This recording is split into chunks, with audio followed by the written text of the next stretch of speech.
Pronto, chegamos na nossa última aula da série Jesus, o Homem que Mudou a História da Humanidade. Com certeza não tem como esgotar o tema, ainda que seja um evangelho, igual nós estamos trabalhando Mateus, tem material para anos e anos e anos de estudo, mas hoje nós vamos falar um pouco sobre essa última semana do ministério de Jesus, especialmente a morte, a ressurreição dele, fechando, é claro, com a ascensão, e alguns detalhes que muitas vezes passa batido, que a gente não percebe. Nós vamos olhar com carinho, com calma e aprender juntos. Seja bem-vindo, vamos lá! Olha, o assunto da morte de Jesus não é um assunto novo para os discípulos. Então, por isso que a gente fala que é um final com spoiler. Spoiler é aquela expressão que a gente usa para filmes, a expressão americana, que fala assim, quando a pessoa conta qual que é o final do filme. Então, a gente, não dá spoiler, não.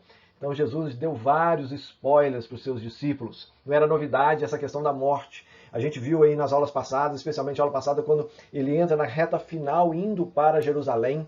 Ele fala lá, Mateus 16, Mateus 17, Mateus 20, 3 momentos ele fala explicitamente que eles estavam indo para Jerusalém e ele iria ser entregue nas mãos das autoridades para ser morto.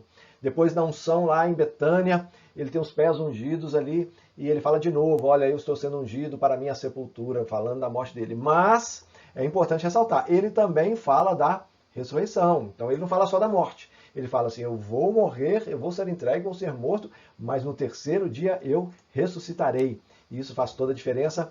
E vamos ver que apesar de não ser novidade para os discípulos vinham, parece que negando isso, porque estava difícil de entrar na cabeça deles. Agora é crucial a gente entender esse processo todo e vamos caminhar nisso. Pensando nos motivos para a crucificação de Jesus, por que Jesus foi levado para a cruz? Isso não é uma coisa normal que acontece, condenar uma pessoa à morte, ainda mais Jesus, ainda mais uma pessoa que aparentemente fazendo só o bem, pelo menos aos nossos olhos quando a gente lê os evangelhos. Mas o que levou as autoridades a levar Jesus até a cruz? Então a gente percebe que realmente Jesus se torna uma ameaça para as autoridades. Os líderes judeus veem em Jesus uma grande ameaça. Eles começam a disputar o povo com Jesus. Eles começam a ficar preocupados. E entre eles, a gente vê lá em Mateus 26 e também João 11, como que eles estão preocupados e conversando entre eles. Olha, nós temos que fazer alguma coisa porque cada vez mais gente o segue. Então nós temos que pará-lo, nós temos que silenciá-lo, nós temos que matá-lo. Os líderes religiosos também vão o ver como um blasfemo, um blasfemador.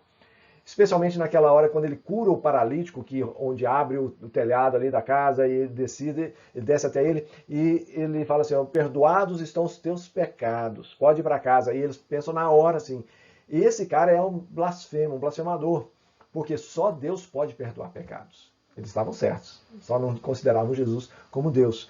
Então eles vão fazer isso também, inclusive acusá-lo no julgamento final de ser alguém que estava blasfemando. Mas também, quando Jesus limpa o templo, os sacerdotes, porque não só os fariseus, os sacerdotes o veem também como uma ameaça cada vez maior. E quando os sacerdotes e os fariseus se unem, aí sim chega a reta final que vai acontecer o que aconteceu. Mas também as suas intenções são confundidas com rebelde, como outras pessoas se levantaram em outras épocas, tanto antes quanto depois de Jesus, a gente vê notícias de pessoas se levantando. E quando a pessoa se levantava ali como líder rebelde em Jerusalém ou na Judéia, ali na região, os romanos vinham arrebentando com tudo. E como os sacerdotes estavam ali numa posição confortável, já ali conectados com os romanos para manter a paz, a questão, eles pensaram assim, olha, esse cara tem que ser silenciado, porque senão os romanos vão vir aqui e vão arrebentar com a gente. Então é melhor a gente silenciar Jesus do que a gente ter que lidar com os romanos. Mas o que a gente vê era o alvo de Jesus. Isso sim vai ficando claro de uma forma cada vez mais intensa também. E o alvo de Jesus era expiar o pecado do povo, pagar o pecado, morrer no lugar da humanidade para que o nosso pecado fosse pago. E por causa disso ele precisava ir para a cruz. Por causa disso ele fala com seus discípulos mais e mais, olha, é necessário que eu vá para a cruz. Pedro diz assim, não, isso não vai acontecer com você. Ele diz, arreda de Satanás, porque você não tem parte comigo. Porque o alvo de Jesus era justamente esse. E aí vai completar aquilo que João Batista já havia dito lá no comecinho. Eis o Cordeiro de Deus que tira o pecado do mundo. Essa era a ideia desde o princípio para Jesus e é isso que ele foi fazer na cruz. Uma figura que nos intriga é a do próprio Judas, esse traidor de Jesus. Porque uma pergunta fica no ar. Como é que uma pessoa pode ver, experimentar e presenciar tudo que Judas presenciou, viu os milagres, viu gente sendo ressuscitada, curada, foi ensinado aos pés de Jesus e ainda trair Jesus. Como é que uma coisa dessa pode acontecer? Então o que a gente vê, alguns motivos aí para a sua traição. O primeiro deles é a questão da decepção. Tem alguns teólogos que vão levantar isso. Decepção e talvez um desejo de forçar a ação. Qual que é a ideia aqui? Iscariotes, né? Ele era conhecido como Judas o Iscariotes, ou Judas Iscariotes. Esse nome Iscariotes pode ser derivado de um termo que chama sicari. É o termo que originou o nosso nome sicário. Nós falamos isso em aulas passadas. Que era o grupo mais violento daqueles zelotes, os rebeldes contra os romanos. Eram os que mais matavam romanos nos confrontos, e gente que era usada mesmo de uma forma muito violenta contra os opressores. E esse grupo era chamado de sicari, e o nome Iscariotes pode ser um derivado disso. Então alguns levantam a suspeita de que Judas era um sicari no passado, né, antes de começar a seguir Jesus. Então tem duas possibilidades. Decepção, ele achava, começou a seguir Jesus achando que Jesus seria esse Messias bélico que viria libertar eles de Roma, e aí decepcionado acaba indo e traindo Jesus, vendo que não era o objetivo de Jesus, principalmente quando vai caminhando rumo à cruz.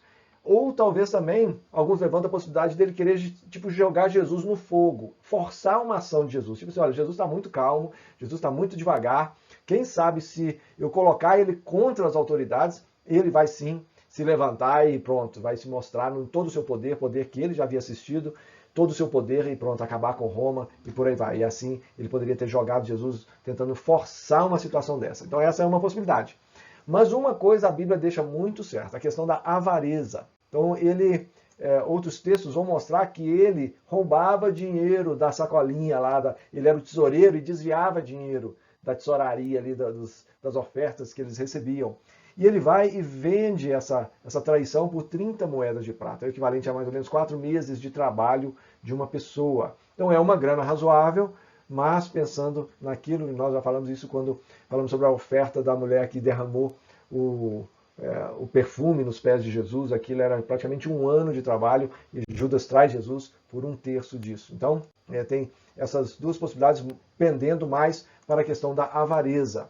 Só que a gente vê também que ele ele não se torna um traidor de uma forma inocente. Ele não traiu, assim, não era isso que eu queria. Ele depois sente um remorso, não um arrependimento genuíno, mas um remorso, porque ele volta lá e devolve as moedas, não quer saber mais daquelas moedas, que ele percebe a bobagem que tinha feito, ainda que não tenha sido quebrantado plenamente. E alguns textos vão mostrar isso, que ele não faz isso de forma inocente.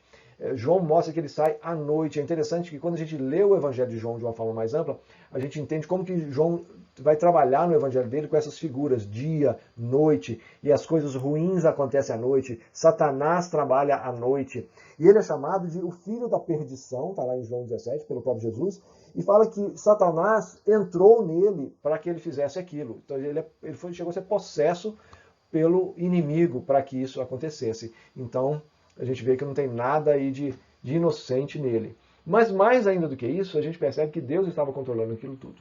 Ele fazia parte de um plano maior de Deus. Deus o usa. E às vezes a gente pode achar estranho, mas Deus, então ele é inocente. Não, aí Deus vai trabalhar com a vontade dele. Ele não é uma marionete nas mãos do Senhor. Deus vai usar a avareza dele, usar a ganância dele para cumprir os propósitos. Ele é chamado de filho da perdição. Então, em Mateus 26, Jesus vai mostrar que já está escrito isso já estava escrito no Antigo Testamento que aconteceria. Em Atos 2, Pedro também no seu discurso vai falar que tudo isso cumpre o grande plano e o propósito de Deus para que Jesus fosse parar assim na cruz.